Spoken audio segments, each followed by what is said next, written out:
Colossiens, chapitre 2.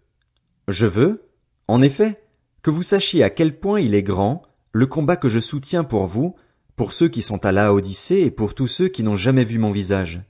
Je combats ainsi afin que, unis dans l'amour, ils soient encouragés dans leur cœur et qu'ils soient enrichis d'une pleine intelligence pour connaître le mystère de Dieu, aussi bien du Père que de Christ. C'est en lui que sont cachés tous les trésors de la sagesse et de la connaissance. Je dis cela afin que personne ne vous trompe par des discours séduisants. En effet, même si je suis absent de corps, je suis avec vous en esprit, et je vois avec joie le bon ordre qui règne parmi vous et la fermeté de votre foi en Christ.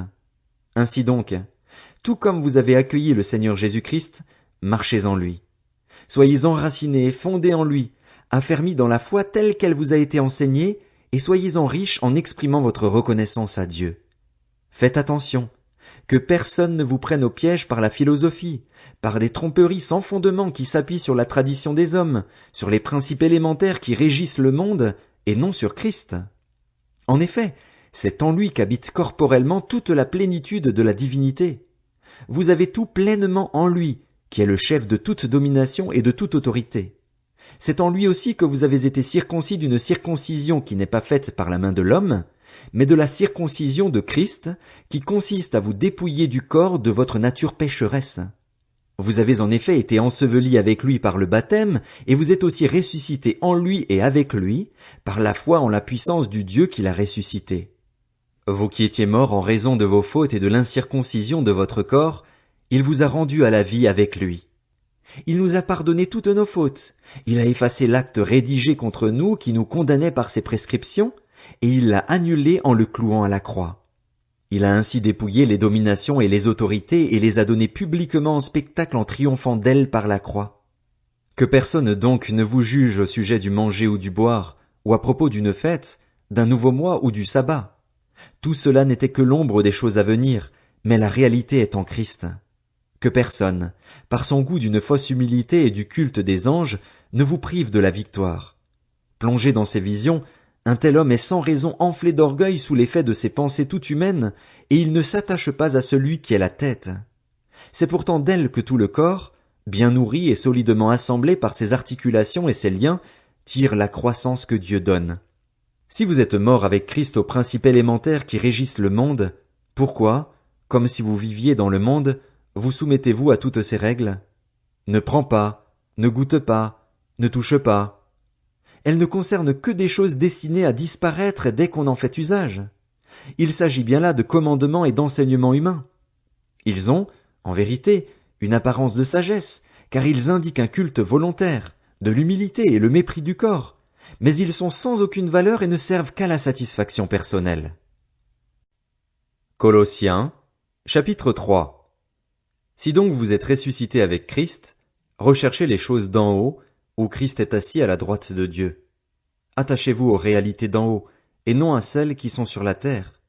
En effet, vous avez connu la mort et votre vie est cachée avec Christ en Dieu.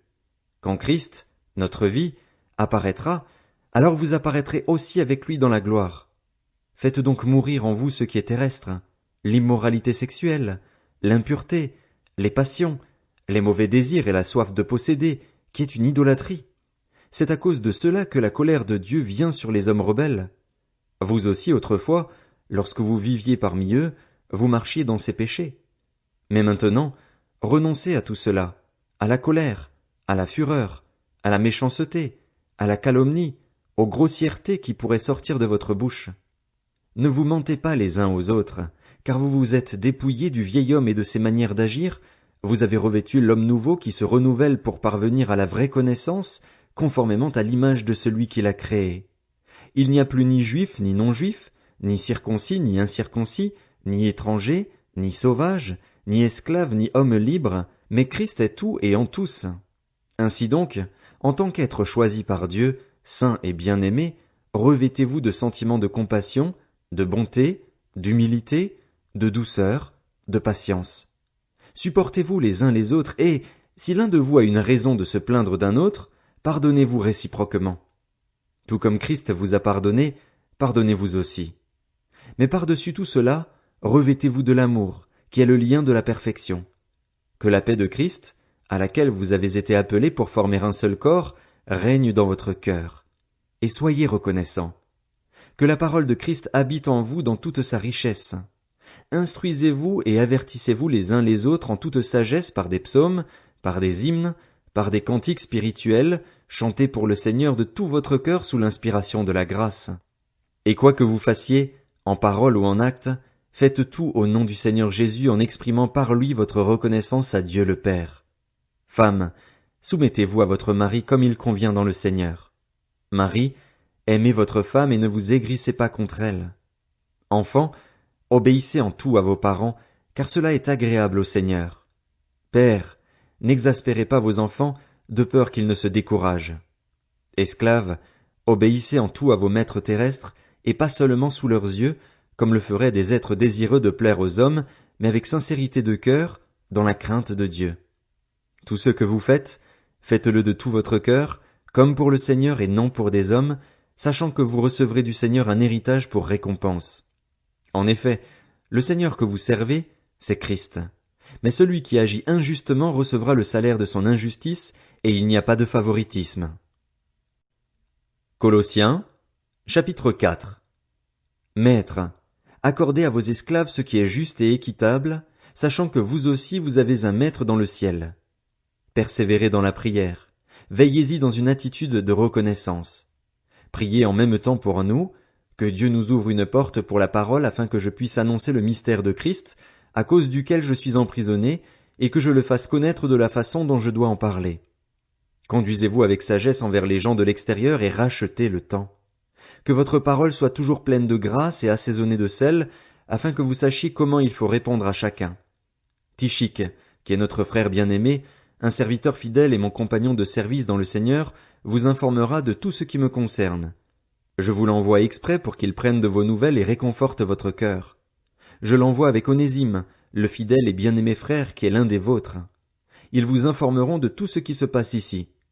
Aristarque, mon compagnon de détention, vous salue, ainsi que Marc, le cousin de Barnabas, au sujet duquel vous avez reçu des instructions. S'il vient chez vous, faites-lui bon accueil. Jésus, appelé Justus, vous salue aussi.